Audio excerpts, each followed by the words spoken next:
The fourth week of the FF1600 trophy brings us to what is among some of the nation's favourite tracks, as we head to Oulton Park. I love this one, and so do many others. The international layout this week will be heading there again later on in the season. We have the super long backstretch with the tight as all hell hairpin. But watch out for the two chicanes that are going to make drafting and passing a little tricky. It's hard to pass here, but it's incredibly rewarding to hook a lap up around this highly undulating layout. Well, I may have missed my favourite track on the FF1600 schedule, but you know what? I'll take my next favourite. I'm here with Anthony Cirino, American who might have dropped into the British lobby, but we'll see what we can get out there. Yes. Very British. I might be ruining it just a little bit, but hey, that's the fun of it, right? Indeed, indeed. I mean, it's a very international time slot. You do see people from all over the world run this one, unlike our Skip Barber race, which gets taken up by those who woke up at 10 in the morning. On board right now with our highest driver in this 3.4k SoF field, Adam Tompkins. He's got a 6k of himself, and while last week was a very draft-heavy track that very much rewarded you for staying in line and only jumping out at the very last second, this is going to be a much more racy circuit. Yeah, no, this could be lead to some really good racing, especially rocketing down this long straight like Adam is into the next hairpin. Good for be a place for some fantastic possible dive bombs, but we shall see what happens. And don't worry, I've lost my voice plenty of time in commentary as well. Well, this track, full of elevation change and with no error on these cars whatsoever, not even the fake wins that the Skip Barbers have. Skip Barbers have visited this track already this season. There were some interesting strategies. Two drivers working together to get back up to the front. These cars just as drafty as well. These few corners are the bane of rookies here as we head into the very tight lodge as it jumps down the hill and all the way up it. We don't have many rookies out here today, but you know what? These cars about aero, they certainly do slip and slide, and they run their best like that. Drivers getting their first qualifying laps done now. We finally made it on time for a qualifying session. I've not seen a clean one set yet. I'll update as soon as one actually kicks off. It is hard to pass around here, and these drivers are generally disciplined, although they are a little bit more elbows out than their Sunday morning cousins. So, do you think people are going to go for these crazy moves, or do you think it's going to be a race that develops over a 20-minute length? Well, like you just said, it's a 20-minute race, and with the fact that they're going to be elbows out, crazy moves might be what's necessary. Especially because, yeah, this track isn't easy to pass on. You need to make absolute use of those hard braking zones, and you, honestly, if it were me, a lot of my passes are just going to be praying to God that I make it and I don't hit anything. I bet we're going to see people do things in the chicanes that I wouldn't even believe. Just shouting out as ever, this SoF series is brought to you by FILMBIL.NO, and here is one of their resident-owned drivers on his livery. They provide stunt driving and all sorts of driving for any TV and movie production in the Scandinavian area. They've been in small commercials and they've been in Hollywood movies, the likes of which you never realised. Check out the URL in the corner if you're in the area and you are interested. And yeah, he certainly does rep the design out there. He's got a very tasteful one. I still need to get a really tasteful Aeon Esports FF1600. Maybe it'll have to be done for the festival. I have one livery designer that I usually lean on. And for our Daytona 24, I'm expecting something good from him as we run that Ferrari 499P around the track. But here come the lap times, thick and fast. Adam Tompkins with the fastest. They're coming in faster than I can even count. Fraser Smith also setting a good one to start. We're in the 42s. I don't know what the odds are here of potentially getting into the 41s, but the drivers are only going to have one more lap to show it. Yeah, no, honestly, that was really fast to qualifying. That kind of caught me off guard, seeing them all just fly in all of a sudden at the same time. Yeah, no, if just the qualifying says anything, this will be a very interesting race to watch. Here comes Frederick Sorley, who, unfortunately, for all his sponsorship, I'm probably not going to get the name right. He's at the 44.1 for now, but these drivers are not done by any means. Second lap's coming out. Let's see if I can get the predicted laps to see what some of these drivers are going to be ready to pull off. Adam Tonkins already looking to potentially beat his own. Looking at some of our other high-ranked drivers, we have the 1, 2, and 3 who are slotted into 1, 2, and 3. And then it's Nick Aronson, the next highest skill driver who hasn't successfully set a time yet. This one could be a flyer if the prediction is the case, though.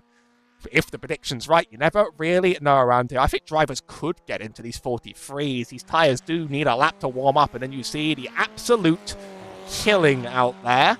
Let's go on board up the hill. I'm going to try and remember the corner names in time. They're quite tricky around here. I believe that's Clay Hill. I believe Water Tower is the one with the water tower, although I don't see a water tower. I think that's Druids, and then that's Warwick's Bridge, and then it's lodged at the very end. This is, I think, the most race circuit on this channel, and yet I still don't have the corner names completely down. Well, we have one series on this channel going to the Nordschleife later this season, so that's going to terrify me. But Nick Aronson is going to set a really fast one if the prediction's anything to say. Not quite what I expected, actually, a 43.9, because the drivers up top absolutely improved their times. One went from 44 to 42 on Adam Tonkins, who currently has the fastest and is now settling down on a cooldown lap. We went from 44 to 42 under my nose. I didn't even spot that. Yeah, no, we got some very, very fast drivers in here. Tompkins, Smith, Joyner, Arnoldus is almost there as well with just barely not getting a 42. We're going to see a nice battle up front with some of these really, really fast guys. Here's Yusuf Ashraf, who hasn't set one yet. I wonder if that predicted lap is completely accurate, because as awesome as a 40 would be around here, I think this car might have a human limit. We're going to keep an eye. It's slipping down as it probably reaches reality. Yeah, no, these cars are definitely limited by what is available to many drivers in their sims, I imagine. It's not very setup dependent either as well, though. I mean, you want to make a few adjustments to the ARBs to get you in and out of corners, but it's not like you're given a rocket ship car around the circuit if you get the right aero balance. Yusuf is having some lag in and out, so it's hard to keep the camera on him, but I'm curious, he's going to be one of the last drivers to set one. Sixton Allinger Sandron also hasn't set a lap time. The others are not locking it in. That's Yusuf around on the tricky elevation change. Sixton's up ahead. This is not going to be a very fast one if it's clean at all, but setting one will put them ahead of a few others on the grid. Just looking around, Andrea Bellotti also. No, Andrea Bellotti's just running around for SR at this point. Andrea Bellotti set all of the necessary laps. Sixton looks like they couldn't quite get one locked in, which means our grid is set, and we'll just get it set up right now as the drivers start gridding for the race. Adam Tonkins up on pole again with Fraser Smith in P2. Good to see the fans of Fraser Smith back in the chat again to cheer for him after last week. Adam Joyner in P3 with Marcin Arnoldus in 4. Christopher Cash in 5 with Anne Medema in 6, who I will definitely refer to as he every time now correctly. Although it's easy to make that mistake. Andrea Bellotti in 7 with Daniel Tufts in 8. Frederick Thorley in 9th with Alexander Istad in 10th. Peter Maddox in 11th with Nick Arnoldson. Aronson, where'd I get the Arnoldson? Aronson in 12th. Matthew Breton in 14th. Philip Sear in 14th, actually, because Breton's in 13th. Those sound similar too. Yusuf Ashraf in 15th with the triple-barreled names. Here we go. Eloy Rodriguez Figueres in 16th. We'll go Sixton Allinger Sandra. That font does not help me very much in 17th with Sebastian Agay in 18th. And Jake Forster up in last. Most drivers are gridded. Just the the 1 and the 2 to go. It's 20-minute timed race around this track. And there will be storylines, and it will develop uniquely over the course of the race. Do not expect what you see at the start to reflect the whole thing, but I think there is going to be a very, very busy lap 1 around here. I as good as these drivers are, there is a good chance we might see somebody even backwards before this first lap is done. Because everybody's going to be packed in like a can of sardines, and everybody's very quick. My bets are on at least 3 cars. Helps when the wheels are out that wide as well. They certainly get close. 15 seconds to start. There's one driver that hasn't quite set their grid yet. Here they come.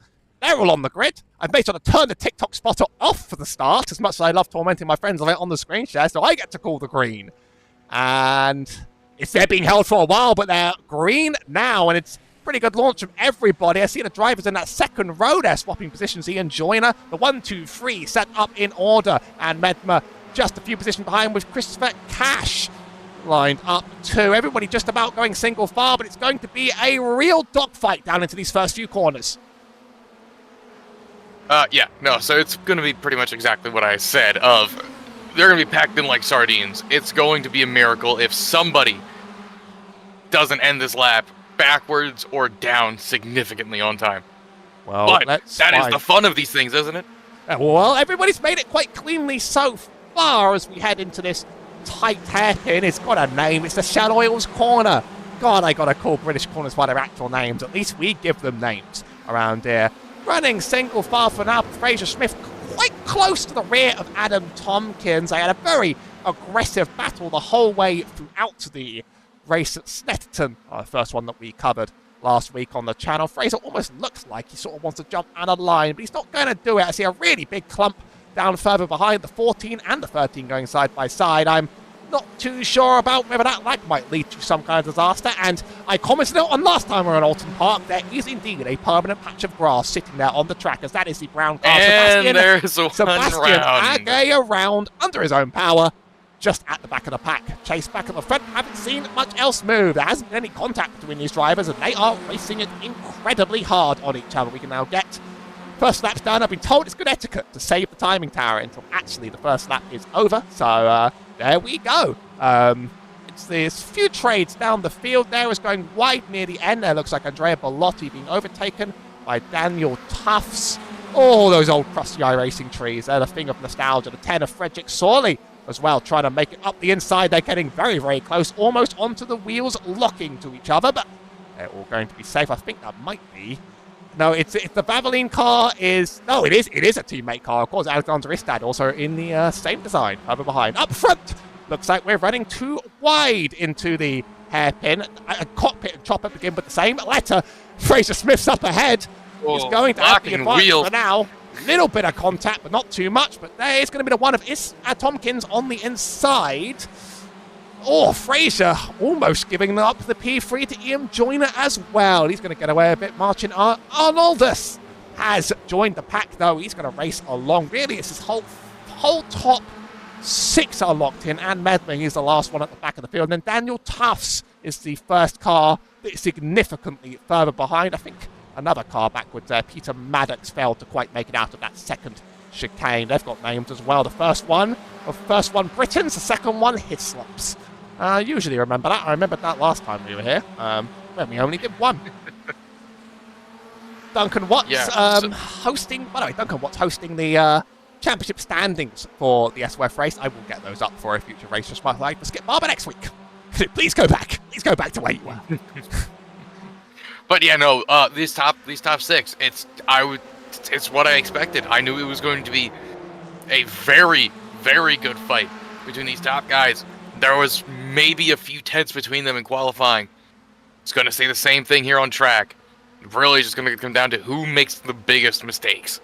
Really, it's the 7 to 10 that are playing far more aggressively as Frederick Sorley gets up in front of Daniel Tufts. You might need to work together around this track in order to really make up ground, as the gap is now 3 seconds. I see these guys are being significantly more aggressive than the guys up front, who are really biding their time and waiting for a lap close to the white flag around the 6 car there of Nick Oulton at the very back of that train, and I think we're about to see them try and make the move again. Here's Fraser Smith, Ian Joyner, still holding the 1-2-3.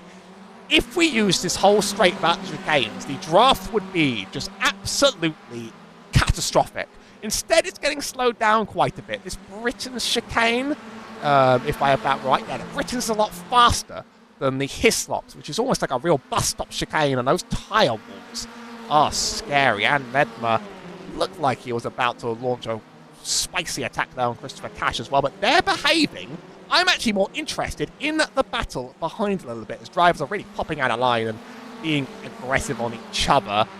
Usually these races settle down for a bit, and then they pick right up at the end. Yep. But that, it might be why they're in a pack, why they've fallen away from the main pack, is because they are clawing at each other for every position. Meanwhile, these guys ahead are they're just driving. They are not going for crazy moves. The craziest move we've seen was from Fraser, and the move failed, and he got right back in the line, and that was it. There's no crazy moves going on yet, because there's no need to. There's another 14, 15 minutes of racing. Nothing needs to happen just yet. Indeed, the very top drivers know how to bide their time around here very, very well, but that means the elbows come out on the white flag when it happens. Last time we got a very late white flag, a very big surprising one. Daniel Tufts is seriously just looking like he's going to strike at the toes of Frederick Sorley. I just want to... There is a way to pronounce that character that isn't the typical one. Hold up 1 second. Fraser Smith is going side by side. He does have the draft advantage, but again gives up the outside to Adam Tompkins. This time doesn't leave the door open for Ian Joyner to threaten. It seems like every couple laps Fraser is going for this attack, but Adams is always just giving him the outside and saying, hey, you want to do this? Then you're going to do it the long way around. And unlike some tracks where you have the inside and it becomes the outside, really the right-hand side of this track is beneficial for almost the entire length of this as Fraser dips in line, dips out. Adam Tompkins really placing that car defensively right now. Amazing defensive driving from Tompkins here. Clearly, he knows a thing or two about what he's doing with this car. A lot better than what I would be able to do, quite frankly. I'd be backwards at least 3 times over. I'd be backwards at least 3 times over. Yeah, no, I would have... Race would have been done lap 1. Further down the field, here's Philip Sear. Just seeing them drivers get close to others and trying to make the best of the battle. So I see a bit of grass there, as that looks like from behind Nick Alson's just went wide onto the grass and given up that gap. Got to go in the chopper now because I do think Joyner almost looked at it again. Martin Arnoldus, I think, is the driver that most wants to be where he is right now, staying away from here. Is Adam... Oh, Adam's back. Okay, Adam did not just phase out of our very reality at the last moment. I mean, just pull the lag switch on the start-finish straight to make sure no draft's given. That's maybe the strategy. Not that I'm accusing anyone of foul play here today. Arnoldus is sticking behind Joyner right now as they all dip their wheels onto the grass. And safely does it. Still the 1, 2, 3, 4. Still no moving. But at the moment I look away, Fraser's going to do it again. I think he must have this stream on in the background and he's just waiting for me to, like, move the camera away, and then he's just like, now I go for it. I wouldn't put it past anyone, right? Wouldn't put it past anyone. No. Here's Jake Forster. Nearer the back of the field, just got to try and keep an eye on all of the good battles that are going around. The pack has split out a fair bit. The drivers are going to be snapping at their heels for all the positions they can get no matter what. Those red bins you see on the side of the track, that gave me big... For some reason, that's made me very nostalgic, because I got my Brands Hatch season ticket in the mail a couple of days ago. I'm going to be going to nearly everything they host. And every MSV track, it's the same red bins everywhere. It's the same looking bridges everywhere. It's that weird flag logo everywhere. You certainly get used to MSV tracks very much looking the same. And I know they've got a rally event at Brands Hatch later on in the month, which uses the pit lane as part of its layout. I have no idea how that's going to work, but I'm going to have to be there in order to find out. And we do head to Brands Hatch, the Indy circuit, for the last race of the season. It's a shame I couldn't be there for the Grand Prix race. It's my favourite track in all of iRacing. Of course, next week it's Thruxton. I know that you picked up Thruxton quite recently, and you have a lot of fun on it in almost every car class around. Oh yeah, no, Thruxton is... It's a basic track. It's very basic. However, with the way it kind of waves like a roller coaster, it's very up and down. It's not flat, so it's blind. Because you can't see what's coming. You don't know unless you know the track well. You will fly off on a blind corner because you cannot see how sharp it's gonna be.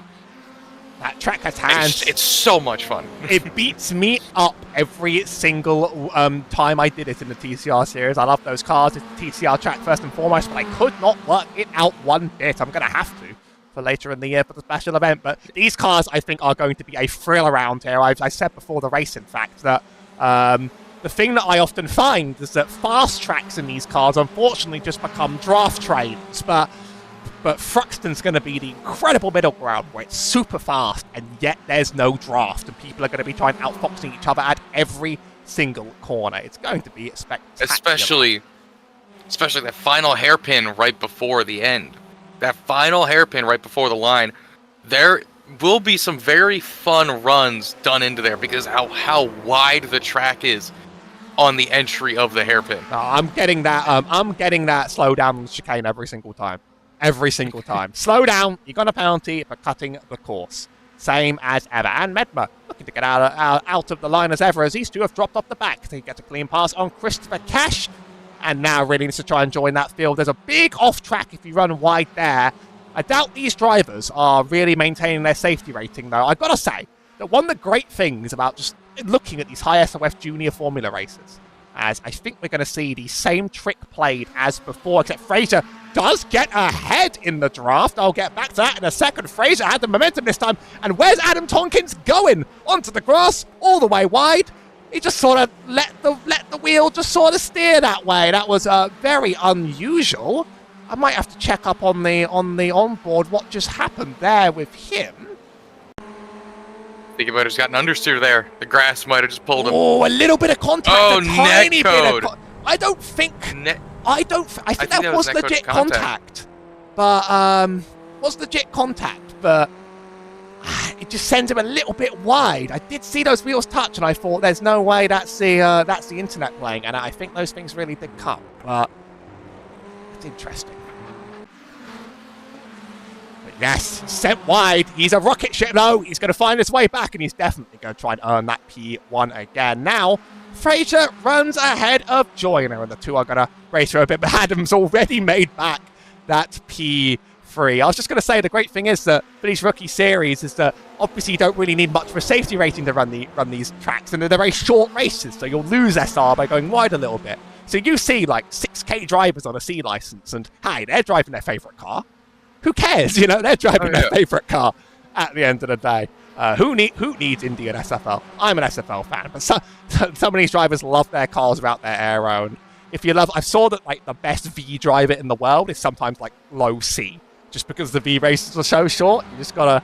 It doesn't matter at that point. You could never be kicked out of those. Top four running it so cleanly again. I wonder if Adam's gonna play the rocket ship here down the straight. Joyner sort of on the bumper of Fraser. We are running out of laps. We're on 8 of an estimated 12 as Adam runs a little bit into the rear of Joyner and gets away with it. I think I've seen at least one damaged nose around here, but none of the top 4 quite have them damaged. But yeah, no, everything I've really said before this race started has come to fruition. The top guys, they stayed pretty tight-knit throughout the race with not a whole lot going on for the most part, and the biggest overtake coming from just a problem, just from a slight mistake. Adam Tompkins did get an overtake done, and we missed it. So let's just keep an eye on this one. I think it must have made a daring move into the chicane here. Does get alongside a very clean-out break. And Ian Joyner backs out of that one quick. He's back on the charge to claim that P1. Another one of my predictions coming true again with these top guys. He's doing it again. There goes Tompkins. There he goes. He's doing it again, and this time Fraser's wide. He's got a little bit of revenge by sending Fraser wide, and in fact, Joyner might be off to take advantage of that. He set this up. The wheels lock. I almost thought we were going to see the big one there. These three are absolutely killing each other out there, but there's no doubt who the fastest one over a single lap is anymore. As he punches his way back up, that is Ian Joyner losing out to Martin Arnoldus, though. A little bit behind. Nope, they're going to stay as they are. But you knock down Adam Tonkins. As long as that car doesn't go backwards, he will continue forcing his way up to the front. This has been an absolutely brilliant fight, and that is Arnoldus wildly wide. Going to have to join the rest, I think. I want to catch quite high. That might have been under his own power again. I don't think there was another car quite getting involved over there. Does try to make the move. And one mistake, and it's just not quite slowing hard enough. Couldn't hook the corner. Happens to the best of us. Happens to me every single day, every single week. Yep. Everyone's playing Adam's draft quite well, but Adam absolutely has the pace and then some to run away. As mentioned, it's about it's just under a 4K SoF today for this race. I think it was a 3.8K. It was pointed out quite earlier on in the race. So there is very widespread of drivers, but the cream has absolutely risen to the top. More battles further behind the field is Anne Medma is leading this field over the 4 and the 5 and the 4, leading over the 5 and the 10. It's Martin Arnoldus. I'm trying to read my own timing screen. I'm finding my sense of it because Martin Arnoldus leading over Anne Medma and Christopher Cash to the 4 and the 5. That's how the numbers work. However, behind Frederick Sorley is leading a train of 4 cars over Daniel Tufts, Andrea Bellotti and Alexander Istad. Quite a few gaps further behind before Philip Scheer then leads the next train of drivers. The 6 of Nick Arnson hasn't had the day he quite wanted here and is stuck behind at 13 car. Honestly, I'm kind of proud of myself. Pretty much every prediction I said before this race started has come true about how this race was going to go out today. Honestly, I'm kind of proud of myself. Usually the commentator has a curse. Usually the commentator has a curse that ruins things and it ruins everything they touch. But maybe I need to have Nostradamus in the booth a little bit more to see things coming from a mile away. This battle for first, it's really only between the 3 hours. Arnoldus hasn't returned. Sorry, you just dropped off our overlay there. Martin, better luck next week. Still a good result of P4. I would never throw that one away. And now Ian Joyner's going to need to do some work to get up there. I do think this 2 and 3 car are holding back a little bit. And when the white flag comes out, everything changes. Big battles between Philip Sear and Nick Aronson right now. Philip Sear is going to have that advantage, but they went side by side into that second chicane. Keeping an eye on the gap in the corner now for the rest of the race until it ends. There's going to be 2 to go when they next cross the line, which is about now. Unless a unexpected event triggers the white flag at the last second, like I've seen before. That's lap 11 completed of these drivers, and there will be about 1 more at current pace, almost 3 wide down behind Yusuf on the left-hand side. The 19 car of Jake Forster on the right, and Nick Armstrong still trying to make up those places and not quite getting them done. Up the front, Fraser's doing it again. He can't keep getting away with this. Has the advantage, but it might not be enough unless the outbreak here is serious, and Adam Tonkins has been outbraking people all race. He has held that inside line. He's assertive about it. The 3 behind doesn't make a move. They're still side by side, but Fraser's got the top speed. This chicane, it's a left and a right, and if you have bravery here, you can make it work. Oh, Adam Tonkins forces his way through, sending Fraser back. That was the bravest take of that I've ever seen. Now Ian Joyner's in with the game. No, he's gonna back out. He knows he's not a safe call into this hairpin here. That's smart. He got his move done. He doesn't need another one just yet. I hate to call someone out on that. I really do. But I think you've been getting today hairpin and chicane mixed up just a little bit. Here's Christopher Cash. Yes, I have. Yeah, more than once. I in fact have. I gave you a chance. It's some of the crazy stuff I've said on streams, especially when I'm here alone, I just say stuff that makes no sense, and I'm amazed people even put up with me. That's minor in the grand scheme of things, okay? But I had to double check. In my head. I mean, what is a hairpin? But what is a chicane? But just a more complicated hairpin. It's just kind of like two hairpins. Yeah, you're not Exactly. wrong. You got me. Check. Exactly. Should be the white flag lap around now. Even if we don't see it on the UI, you should treat this as the white flag lap. There's not going to be time for these drivers to make another, and it's really going to be this chase in for the top three with just a minute to go on the clock. I don't know why iRacing does not give me white flags sometimes. I will never truly understand. Ian Joyner has got a nice advantage over Fraser Smith, and now Ian's going to have to try and make this move happen with just this one lap to go. You need to make a big mighty send. I don't quite think it's going to happen here. Fraser Smith wants this P2 back. Last race ended in a crazy buzzer beater over the line. I don't think the draft's going to be quite as strong this time, but as we're running out of corners now to make their moves. And Adam Tonkins kind of has control of the field. Yeah, no, I think if we're going to see any move be done, it'll be between Fraser and Ian fighting for that second place. Right now, I think unless Adam makes a monstrous mistake, he's won this. I think that's about what's going to be happening here. The white flag's now official. It only took iRacing about 50 years, just keeping an eye. Anything happening behind, I don't think they're quite going to get out of line. Only a few corners to go. Toughest on the track on the way. Under pressure, you could make a giant mistake, but I don't think pressure does much. Ian Joyner tries for it. He doesn't want to take out Adam on the last lap, though, so quickly gets back in line.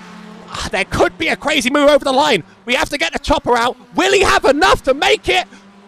He does not, I don't think. That is Adam has locked in the P1 over the line. We have to see the margin of that finish. Oh my. 6 thousandths of a second. Now, if there was a time to make a move, that would be the time. Is this... Yeah, this will be over the start-finish. If he had just a slightly faster exit off that final hairpin, that could have been his. Here's it. Oh, yep, Adam does have the lead just after the line there. And that's all she wrote. A fantastic lunge by Ian Joyner. And he's going to enjoy that P2. But it's not quite the result that was being looked for. But that was a spectacular race. And it's exactly what I wanted to see after a draft train track that could have gone any such way. Now, I do think if anybody's going to be looking at anything to change, it'll be Fraser dropping down from second, where he'd been running almost the entire race, down to third after just a few mistakes. I think he's going to look for where he needs to fix that.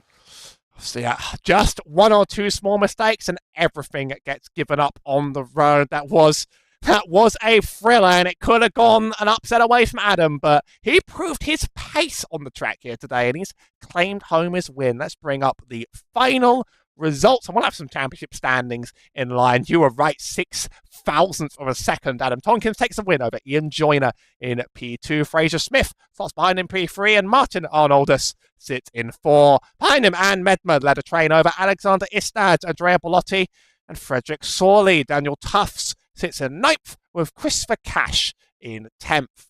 Further back, Matthew Breton takes 11th, with Philip Sear in 12th. Nick Aronson in 13th, with Yusuf Ashraf in 14th. Jake Forster in 15th, alongside ahead of Peter Maddox, Eloy Figueres, that's best you'll get from me, Sebastian Agay, 610 Sandren, and I think that was all the drivers that made it. No one retiring from this race, unless you see someone drop off the back. No one wrecked hard this time around, just that those packs dropping away from each other. Well, people do love Oulton, and I see why every single time. It's a thrill, and it's a high skill challenge. This time next week, we'll be back on the same channel at the same place at Thruxton, which I think could be the only track capable of outdoing this one for raw thrills. So subscribe to the channel on Twitch and YouTube to follow more, including our Skip Barber series as well, where you might see some of the same drivers show up on the Sunday mornings. Until then, I've been Howie Burroughs, and this has been Anthony Cirino, wishing you a good, probably a good evening wherever you are. It's the evening for most of you, I figure.